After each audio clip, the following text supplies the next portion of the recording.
ಹಚ್ಚ ಹಸಿರ ನಡುವೆ ಸ್ವಚ್ಛತೆ ಹರಿಯುವ ನದಿ, ಜಲಪಾತಗಳ ರಾಶಿ, ಬೋರ್ಗರೆದು ಆರ್ಭಟಿಸಿ ಪ್ರವಾಸಿಗರನ್ನು ಆಕರ್ಷಿಸುವಂತಹ ಕಡಲ ತೀರ, ನೂರಾರು ಗುಡಿಗೋಪುರ, ಶಕ್ತಿಪೀಠ, ಆತ್ಮಲಿಂಗ, ನಿಂತ ಬಲು ಅಪರೂಪದ ಗಣೇಶ ವಿಗ್ರಹ, ಜಗತ್ ಪ್ರಖ್ಯಾತ ಬೃಹದಾಕಾರದ ಶಿವ ವಿಗ್ರಹ, ಬಾನೆತ್ತರಕ್ಕೆ ಬೆಳೆದು ನಿಂತಿರುವಂತಹ ಭೈರವೇಶ್ವರ ಹಾಗೂ ಮೋಹಿನಿಯ ಕಪ್ಪು ಶಿಲಾ ರೂಪ, ಸಹಜ ಸುಂದರವಾದ ಸಹ್ಯಾದ್ರಿ ಪರ್ವತ ಶ್ರೇಣಿಗಳು, ಜಲಪಾತಗಳು ಹಾಗೂ ಅಸಂಖ್ಯಾತ ಸಮುದ್ರ ತೀರಗಳು ಎಲ್ಲಾನು ಕೂಡ ಒಂದೇ ಜಿಲ್ಲೆಯಿದೆ ಅಂದ್ರೆ ನಂಬಕ್ಕಾಗತ್ತ. ಅದೇ ಇಂತಹ ಪ್ರಕೃತಿ ಸೌಂದರ್ಯದ ಮಡಿಲನ್ನು ಹೊಂದಿರುವಂತಹ ನಮ್ಮ ಉತ್ತರ ಕನ್ನಡ ಜಿಲ್ಲೆಯ ಒಂದು ಚಿಕ್ಕ ಪರಿಚಯ ಇವತ್ತು ನಿಮ್ಮ ಮುಂದೆ. ಸುಮಾರು 140 ಕಿಲೋಮೀಟರ್ ಉದ್ದದ ಕರಾವಳಿ ತೀರವನ್ನು ಹೊಂದಿರುವಂತಹ ನಮ್ಮ ಜಿಲ್ಲೆಯಲ್ಲಿ ಗೋಕರ್ಣದ ಓಂ ಬೀಚು, ಕೂಡ್ಲೆ beach, paradise beach, Karwar, Murudeshwar, Honnavar ಹಾಗೂ ಅಂಕೋಲಾದ ಬೀಚುಗಳು ಹೀಗೆ ಅಸಂಖ್ಯಾತ ಸುಂದರವಾದ ಕಡಲ ತೀರಗಳಿಂದ ಪ್ರಸಿದ್ಧವನ್ನ ಹೊಂದಿದೆ. ಇಲ್ಲಿ ಹರಿಯುವ ಪ್ರಮುಖ ನದಿಗಳಲ್ಲಿ ಕಾಳಿ, ಗಂಗಾವಳಿ, ಅಗ್ನಾಶಿನಿ ಹಾಗೂ ಶರಾವತಿ ನದಿಗಳು ದಟ್ಟ ಅರಣ್ಯಗಳನ್ನು ದಾಟಿ ಅದ್ಭುತವಾದ ಜಲಪಾತವಾಗಿ ಧುಮುಕುತ್ತವೆ. ಸುಮಾರು 200 ಮೀಟರ್ ಎತ್ತರದಿಂದ ಧುಮುಕುವ ಯಲ್ಲಾಪುರದ ಮಾಗೋಡ್ ಜಲಪಾತ, ಯಲ್ಲಾಪುರದ ಪ್ರಕೃತಿಯ ಮಡಿಲಲ್ಲಿ ಸುಂದರವಾಗಿ ಅಡಗಿರುವಂತಹ ಸಾತೋಡಿ ಫಾಲ್ಸ್, ಸಿದ್ದಾಪುರ ತಾಲೂಕಿನ ಸೌಂದರ್ಯವನ್ನು ಹೆಚ್ಚಿಸುವಂತಹ 116 ಮೀಟರ್ ಎತ್ತರದ ಸುಂದರವಾಗಿ ಹರಿಯುವ ಉಂಚಳ್ಳಿ ಫಾಲ್ಸ್ ಹಾಗೂ ಹಂತ ಹಂತವಾಗಿ ಹರಿಯುವಂತಹ ಬುರ್ಡೆ ಫಾಲ್ಸ್, ಸಿರ್ಸಿ ಯಾಣ ಮಾರ್ಗದಲ್ಲಿ ಸ್ವಚ್ಛಂದವಾಗಿ ಹರಿಯುತ್ತಾ ಪ್ರಕೃತಿ ಪ್ರೇಮಿಗಳನ್ನ ಮನಮೋಹಕವಾಗಿ ತನ್ನತ್ತ ಆಕರ್ಷಿಸುತ್ತಿರುವಂತಹ ವಿಭೂತಿ ಜಲಪಾತ, ಇವೆಲ್ಲವೂ ನಮ್ಮ ಜಿಲ್ಲೆಗೆ ಪ್ರಕೃತಿ ಅನ್ನುವಂಥದ್ದು ನೀಡಿರುವಂತಹ ಬಳುವಳಿಯಾಗಿದೆ. ಕರ್ನಾಟಕದ ಅತ್ಯಂತ ಎತ್ತರವಾದ ಜಲಪಾತಗಳಲ್ಲಿ ಒಂದಾಗಿರುವಂತಹ ಜಗತ್ಪ್ರಖ್ಯಾತ ಜೋಗ ಜಲಪಾತದ ನೀರಿನ ಮೂಲವೇ ನಮ್ಮ ಜಿಲ್ಲೆಯಲ್ಲಿ ಹರಿಯುವ ಶರಾವತಿ ನದಿ. ಅಷ್ಟೇ ಅಲ್ಲ ಸ್ನೇಹಿತರೆ, ಕರ್ನಾಟಕದಲ್ಲಿ ಈ ನಮ್ಮ ಜಿಲ್ಲೆಯಲ್ಲಿ 80% ಅಷ್ಟು ಅಧಿಕವಾದ ಅರಣ್ಯ ವಿಸ್ತಾರವನ್ನು ಹೊಂದಿದ್ದು, ಡೆನ್ಸ್ ಎವರ್ಗ್ರೀನ್ ಫಾರೆಸ್ಟ್ಗಳು, ಡೆನ್ಸ್ ವೆಸ್ಟರ್ನ್ ಘಾಟ್ಸ್ ಕೆನೋಪಿ, ಹಾಗೆ Kali tiger reserve, Dandeli wildlife sanctuary ಎಲ್ಲವೂ ಕೂಡ ಇಲ್ಲಿ ನೀವು ಕಾಣಬಹುದು. ಭೌಗೋಳಿಕ ಪ್ರಸಿದ್ಧಿಯ ಜೊತೆಗೆ ಈ ಜಿಲ್ಲೆಯು ಕೂಡ ಆರ್ಥಿಕವಾಗಿ ಕೂಡ ಸದೃಢವಾಗಿದೆ. ಮೀನುಗಾರಿಕೆ, ಕೃಷಿ, ಕಾಡು ಉತ್ಪನ್ನಗಳು, ಟೂರಿಸಂ, ಹೈಡ್ರೋ ಎಲೆಕ್ಟ್ರಿಕ್ ಪವರ್, ಕಾರವಾರದ naval base, ದಾಂಡೇಲಿಯ paper ಮಿಲ್ಗಳು Uttara Kannada ಜಿಲ್ಲೆಯ ಆರ್ಥಿಕವಾದ ಪ್ರಸಿದ್ಧಿಯನ್ನು ಹೆಚ್ಚಿಸುತ್ತವೆ. ಉತ್ತರ ಕನ್ನಡ ಜಿಲ್ಲೆಯ ತಾಲೂಕುಗಳನ್ನು 3 ವಿಧದಲ್ಲಿ ವಿಂಗಡಣೆ ಮಾಡಬಹುದು. ಕರಾವಳಿ ತಾಲೂಕುಗಳು, ಘಟ್ಟ ಪ್ರದೇಶದ ತಾಲೂಕುಗಳು, ಮಲೆನಾಡು ಹಾಗೂ ಅರಣ್ಯ ತಾಲೂಕುಗಳು. ಕಾರವಾರ, ಅಂಕೋಲಾ, ಕುಮಟಾ, ಹೊನ್ನಾವರ, ಭಟ್ಕಳ ಇವುಗಳು ಕಡಲ ತೀರ ಹಾಗೂ ಮೀನುಗಾರಿಕೆ ಪ್ರಸಿದ್ಧಿಯಾಗಿದ್ದು ಕರಾವಳಿ ತಾಲೂಕು ಎಂದು ಕರೆಯಲ್ಪಡುತ್ತವೆ. ಸಿರ್ಸಿ, ಸಿದ್ದಾಪುರ, ಯಲ್ಲಾಪುರ ಜಲಪಾತ ಹಾಗೂ ಅರಣ್ಯಗಳಿಗೆ ಪ್ರಸಿದ್ಧಿಯಾಗಿದ್ದು ಇದು ಘಟ್ಟದ ಪ್ರದೇಶದ ತಾಲೂಕುಗಳಂತ ಕರೆಸಲ್ಪಡುತ್ತವೆ. ಮುನ್ಗೋಡ್, ಹಳಿಯಾಲ್, ದಾಂಡೇಲಿ ಇದು ಅರಣ್ಯ, ಹುಲಿ ಸಂರಕ್ಷಿತ ಪ್ರದೇಶ ಹಾಗೂ ಕಾಗದ ಕೈಗಾರಿಕೆ ಪ್ರಸಿದ್ಧಿಯನ್ನು ಹೊಂದಿದ್ದು ಇದು ಅರಣ್ಯ ತಾಲೂಕುಗಳಂತ ಕರೆಸಲ್ಪಡುತ್ತವೆ. ಉತ್ತರ ಕನ್ನಡ ಜಿಲ್ಲೆಯು ಪ್ರವಾಸಿಗರಿಗೆ ಸಹಜ ಸೌಂದರ್ಯದ ಸ್ವರ್ಗ ಅಂತಾನೆ ಕರೆಸಲ್ಪಡುತ್ತದೆ.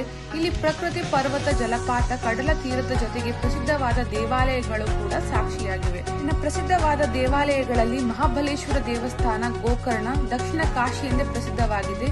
ಇದು ಏಕೈಕ ಆತ್ಮಲಿಂಗ ಶಿವನ ದೇವಾಲಯವಾಗಿದೆ.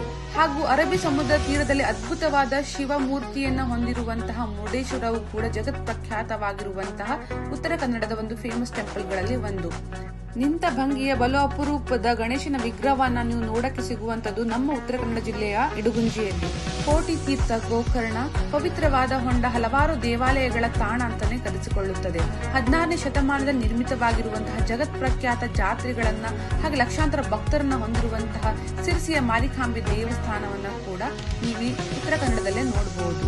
ಹೊನ್ನಾವರದ ಮಹಾಬಲೇಶ್ವರ ವೆಂಕಟರಮಣ ದೇವಸ್ಥಾನ, ಅಂಕೋಲಾದ ಶಾಂತಾದುರ್ಗ ದೇವಸ್ಥಾನ ಈ ಉತ್ತರ ಕನ್ನಡ ಜಿಲ್ಲೆಯ ಪ್ರಸಿದ್ಧವಾದ ದೇವಾಲಯಗಳ ಸಾಲಿಗೆ ಸೇರುತ್ತವೆ. ಒಟ್ಟಾರೆಯಾಗಿ ಉತ್ತರ ಕನ್ನಡವು ಪ್ರವಾಸಿಗರಿಗೆ ಪ್ರಕೃತಿ ಸೌಂದರ್ಯದ ಜೊತೆಗೆ ಆಧ್ಯಾತ್ಮಿಕ ಒಲವನ್ನು ಕೂಡ ನೀಡುತ್ತದೆ. 16ನೇ ಶತಮಾನದ ಕಾಳು ಮೆಣಸಿನ ರಾಣಿ ಚೆನ್ನ ಭೈರವ ದೇವಿಯವರಿಂದ ನಿರ್ಮಾಣವಾಗಿರುವಂತಹ ಕುಮಟಾ ತಾಲೂಕಿನ ಅಗ್ನಾಶಿ ನದಿಯ ತೀರದಲ್ಲಿ ನಿರ್ಮಾಣವಾಗಿರುವ ಮಿರ್ಜಾನ್ ಕೋಟೆಯು ಕೂಡ ಒಂದು ಐತಿಹಾಸಿಕ ಹಿನ್ನೆಲೆಯನ್ನು ಹೊಂದಿದ್ದು ಉತ್ತರ ಕನ್ನಡ ಜಿಲ್ಲೆಯ ಐತಿಹಾಸಿಕ ಸ್ಮಾರಕಗಳಲ್ಲಿ ಇದು ಕೂಡ ಒಂದಾಗಿದೆ.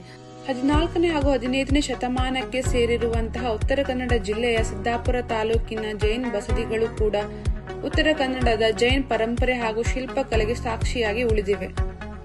1930ರಲ್ಲಿ ಉಪ್ಪಿನ ಸತ್ಯಾಗ್ರಹ ಚಳವಳಿಯು ಪ್ರಾರಂಭವಾಗಿದ್ದು ನಮ್ಮ ಉತ್ತರ ಕನ್ನಡ ಜಿಲ್ಲೆಯ ಗೋಕರ್ಣ ಸಮೀಪದ ಸಾಣಿಕಟ್ಟದಲ್ಲಿ. ಪಶ್ಚಿಮ ಘಟ್ಟದ ದಟ್ಟ ಕಾಡುಗಳ ನಡುವೆ ಕಾಳಿ ನದಿಯ ತೀರದಲ್ಲಿ ನೆಲೆಸಿರುವಂತಹ ಕರ್ನಾಟಕದ ಹೆಮ್ಮೆ ಕೈಗಾ ಅಣು ವಿದ್ಯುತ್ ಸ್ಥಾವರ ಕೂಡ ನಮ್ಮ ಜಿಲ್ಲೆಯಲ್ಲೇ ಇರುವಂತದ್ದು. ಇದು ಕರ್ನಾಟಕದಲ್ಲಿರುವಂತಹ ಏಕೈಕ ಅಣು ವಿದ್ಯುತ್ ಸ್ಥಾವರವಾಗಿದ್ದು ಮತ್ತು ಭಾರತದ ಅಣು ಶಕ್ತಿ ಕಾರ್ಯಕ್ರಮದಲ್ಲಿ ಬಹು ಮುಖ್ಯವಾದ ಪಾತ್ರವನ್ನು ವಹಿಸುತ್ತದೆ.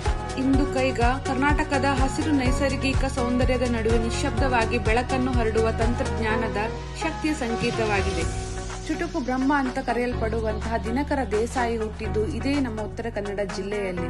ಅವರ ಪ್ರಸಿದ್ಧವಾದ ಕೃತಿಗಳು ಒಂದು ಬದಿ ಸಹ್ಯಾದ್ರಿ ಒಂದು ಬದಿ ಕಡಲು. ಇದು ನಮ್ಮ ಉತ್ತರ ಕನ್ನಡ ಜಿಲ್ಲೆಯ ಸೌಂದರ್ಯ ಹಾಗೂ ವೈಭವವನ್ನು ವರ್ಣಿಸುವಂತಹ ಗೀತೆಯಾಗಿದ್ದು, ಈ ಗೀತೆಯು ನಮ್ಮ ಉತ್ತರ ಕನ್ನಡ ಜಿಲ್ಲೆಯ ಭೌಗೋಳಿಕ ವೈಶಿಷ್ಟ್ಯವನ್ನ ಅದ್ಭುತವಾಗಿ ಚಿತ್ರಿಸುತ್ತದೆ. ಒಂದು ಬದಿ ಸಹ್ಯಾದ್ರಿ ಒಂದು ಬದಿ ಕಡಲು ಅಂದ್ರೆ ಒಂದು ಬದಿಯಲ್ಲಿರುವಂತಹ ಪಶ್ಚಿಮ ಘಟ್ಟಗಳು ಅಂದ್ರೆ ಸಹ್ಯಾದ್ರಿ ಶ್ರೇಣಿಗಳು, ಮತ್ತೊಂದು ಬದಿಯಲ್ಲಿ ಅರಬ್ಬಿ ಸಮುದ್ರ, ಮಧ್ಯದಲ್ಲಿ ಹರಡಿರುವಂತಹ ಹಸಿರು ಕಾಡುಗಳು, ನದಿಗಳು, ಬೆಟ್ಟಗಳು ಮತ್ತು ಜನರ ಸಂಸ್ಕೃತಿ. ಅರ್ಥಪೂರ್ಣವಾದ ಅವರ ಗೀತೆಯು ಉತ್ತರ ಕನ್ನಡ ಜಿಲ್ಲೆಯ ಪ್ರಕೃತಿ ಸೌಂದರ್ಯ, ಭೌಗೋಳಿಕ ವೈಭವ ಹಾಗೂ ಸಾಂಸ್ಕೃತಿಕ ಒಗ್ಗಟ್ಟುಗಳನ್ನ ಹೊಗಳುತ್ತದೆ. ಉತ್ತರ ಕನ್ನಡದ ನೆಲ ಬಹಳ ಪ್ರಾಚೀನವಾದ ಇತಿಹಾಸವನ್ನ ಹೊಂದಿದೆ. ಮೊದಲಿಗೆ ಮೌರ್ಯರು ಮತ್ತು ಶಾತವಾಹನರು ಆಳಿದ್ರು. ಕನ್ನಡದ ಪ್ರಥಮ ರಾಜವಂಶವೆಂದು ಕರೆಯಲ್ಪಡುವಂತಹ ಬನವಾಸಿಯ ಕದಂಬರು ಇಂದಿನ ಸಿರ್ಸಿ ತಾಲೂಕಿನ ಉತ್ತರ ಕನ್ನಡ ಜಿಲ್ಲೆಯ ಬನವಾಸಿಯನ್ನ ತಮ್ಮ ರಾಜಧಾನಿಯನ್ನಾಗಿ ಮಾಡಿಕೊಂಡಿದ್ರು. ಮಧ್ಯಕಾಲದಲ್ಲಿ ಚಾಳುಕ್ಯ, ರಾಷ್ಟ್ರಕೂಟ, ಹೊಯ್ಸಳ ಹಾಗೂ ವಿಜಯನಗರ ಸಾಮ್ರಾಜ್ಯದ ಆಳ್ವಿಕೆಗೂ ಕೂಡ ಇದು ಒಳಪಟ್ಟಿತ್ತು. ವಿಜಯನಗರದ ಕುಸಿತದ ನಂತರ ಆದಿಲ್ ಶಾಹಿಗಳು, ಮರಾಠರು, ಹೈದರ್ ಅಲಿ, ಅಂತಿಮವಾಗಿ ಬ್ರಿಟಿಷರು ಕೂಡ ಇಲ್ಲಿ ಆಡಳಿತವನ್ನ ನಡೆಸಿ ಸ್ವತಂತ್ರ ಬಂದ ಮೇಲೆ ಇದು ಕರ್ನಾಟಕದ ಭಾಗವಾಯಿತು. ಇಷ್ಟೆಲ್ಲ ಭೌಗೋಳಿಕ ಹಾಗೂ ಆರ್ಥಿಕ ಸಮೃದ್ಧಿಯನ್ನು ಹೊಂದಿರುವಂತಹ ನಮ್ಮ ಉತ್ತರ ಕನ್ನಡ ಜಿಲ್ಲೆಯು ಆಧುನಿಕ ಭರಾಟೆಯ ನಡುವೆಯೂ ತನ್ನ ಜಾನಪದ ಕಲೆಯನ್ನ ಇಂದೂ ಕೂಡ ಜೀವಂತವಾಗಿ ಉಳಿಸಿಕೊಳ್ತಾ ಬೆಳೆಸಿಕೊಳ್ತಾ ಬಂದಿದೆ. ಅಂಕೋಲ ಹಾಗೂ ಸುತ್ತಮುತ್ತಲಿನ ತಾಲೂಕುಗಳಲ್ಲಿ ನಡೆಯುವಂತಹ ಹೋಳಿ ಹುಣ್ಣಿಮೆಯ ಸುಗ್ಗಿ ಕುಣಿತ ಹಾಗೂ ಕರಡಿ ವೇಷಗಳು ಹಾಗೂ ಸಿರಸಿಯಲ್ಲಿ ನಡೆಯುವಂತಹ ಜನಪ್ರಸಿದ್ಧವಾದಂತಹ ಬೇಡರ ವೇಷವು ಇದಕ್ಕೆ ಸಾಕ್ಷಿಯಾಗಿ ನಿಲ್ಲುತ್ತವೆ. ಉತ್ತರ ಕನ್ನಡದ ಮುಂಗೋಡಿನಲ್ಲಿರುವಂತಹ ಟಿಬೆಟಿಯನ್ ಕಾಲನಿ ಕರ್ನಾಟಕದ ನಿಜವಾದ ಹೆಮ್ಮೆ ಅಂತಲೇ ಹೇಳ್ಬಹುದು. ಇಲ್ಲಿ ಬೌದ್ಧ ಮಠಗಳು, ಸಂಸ್ಕೃತಿ, ಹಬ್ಬ ಹರಿದಿನಗಳು, ಕೈಗಾರಿಕೆ ಹಾಗೂ ಎಲ್ಲವೂ ಕೂಡ ಟಿಬೆಟಿಯನ್ ಜೀವನ ಶೈಲಿಯನ್ನು ಪ್ರತಿಬಿಂಬಿಸುತ್ತವೆ. ಉತ್ತರ ಕನ್ನಡದ ಮುನ್ಗೋಡಲ್ಲಿರುವಂತಹ ಟಿಬೆಟಿಯನ್ ಕಾಲನಿಯ ವಸಾಹತು ಕೇಂದ್ರವು ಭಾರತದಲ್ಲಿರುವಂತಹ ಅತಿ ದೊಡ್ಡ ವಸಾಹತು ಕೇಂದ್ರಗಳಲ್ಲಿ ಒಂದು ಅಂತ ಕನ್ಸಿಡರ್ ಕೂಡ ಮಾಡಲಾಗುತ್ತೆ. ನೋಡಿದ್ರಲ್ಲ ಫ್ರೆಂಡ್ಸ್, ಇಷ್ಟೆಲ್ಲ ನೈಸರ್ಗಿಕವಾದ ಸಮೃದ್ಧಿ, ಸಾಂಸ್ಕೃತಿಕವಾಗಿ ಶ್ರೇಷ್ಠ ಪಶ್ಚಿಮ ಘಟ್ಟ, ಕರಾವಳಿ ತೀರ, ಕಾಡು, ನದಿಗಳು, ದೇವಾಲಯಗಳು, ಕೋಟೆಗಳು, ಇಷ್ಟೆಲ್ಲ ವಿಶಾಲವಾಗಿರುವಂತಹ ವಿಶೇಷವಾಗಿರುವಂತಹ ಸಂಗತಿಯನ್ನು ಹೊಂದಿರುವಂತಹ ನಮ್ಮ ಜಿಲ್ಲೆಯಲ್ಲಿ ಒಂದೇ ಒಂದು ಮಲ್ಟಿ ಸ್ಪೆಷಾಲಿಟಿ ಹಾಸ್ಪಿಟಲ್ ಕೂಡ ಇಲ್ಲ. ಪ್ರಕೃತಿಯಲ್ಲಿ ಸಮೃದ್ಧವಾಗಿರುವಂತಹ ಈ ಜಿಲ್ಲೆ ವೈದ್ಯಕೀಯ ಸೌಲಭ್ಯದಲ್ಲಿ ಇನ್ನೂ ಹಿಂದುಳಿದಿರೋದು ವಿಷಾದಕರವಾದ ಸಂಗತಿಯಾಗಿದೆ. ಇದಾಗಿತ್ತು ನನ್ನ ಜಿಲ್ಲೆಯ ಒಂದು ಚಿಕ್ಕ ಪರಿಚಯ. ಮತ್ತೆ ಸಿಗೋಣ ಮುಂದಿನ ವಿಡಿಯೋದಲ್ಲಿ. Until then take care, bye ಬಾಯ್.